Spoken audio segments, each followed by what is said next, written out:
জয় হিন্দ দোস্ত, welcome to Kalyani physical academy. Kalyani physical academy তোমাদের সুস্বাগত জানাচ্ছে। একজন জানতে চাইছে যে এসএসসি জিডির রানিং প্র্যাকটিস করার ঠিক সময় কোনটি। তো প্রথম কথাই তোমাদের প্রথম বলবো, আমি একজন অল ইন্ডিয়া পুলিশ একাডেমির ফিজিক্যাল টিচার হিসাবে তোমাদের এসএসসি জিডির যে প্রপার টাইম টেবিল, মানে কোন সময় তোমাদের প্র্যাকটিস করলে তোমরা ফিজিক্যালে পাস হতে পারো, সেই সময়টাই তোমাদের আজকে তুলে ধরছি। সেটা মাথায় রাখতে হবে।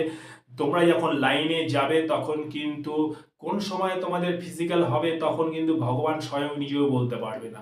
কারণ গভর্নমেন্ট অফ ইন্ডিয়া একটা ফিজিক্যালের ডেট ঘোষণা করে, এবং যে ডিপার্টমেন্টেই তোমাকে ফিজিক্যাল হচ্ছে না কেন, যে গ্রাউন্ডেই ফিজিক্যাল হচ্ছে কেন, তাদেরকে সেই ডেটটা কিন্তু মেনশন করে দেওয়া হয়। সুতরাং মাথায় রাখতে হবে, তারা কিন্তু ফিজিক্যালটা সেই দিনকেই কমপ্লিট করে গভর্নমেন্টকে একটা মেসেজ দেবে যে অলরেডি আমরা আজকের ডেটে এত, যেটাকে বলে সিট ট্রিপ দিয়ে দেবে যে আজকের ডেটে আমরা এত ছেলেকে ফিজিক্যাল করেছি, তার মধ্যে এত ছেলে এত পজিশনে এসছে, এই পজিশনে এসছে।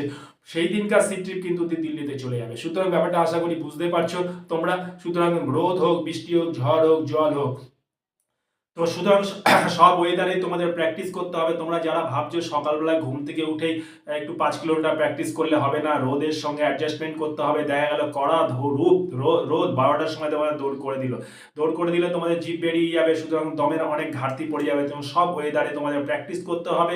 বৃষ্টির মধ্যেও তোমাদের প্র্যাকটিস করতে হবে, বালির মধ্যেও প্র্যাকটিস করতে হবে, স্ট্যামিনা বাড়াতে হবে।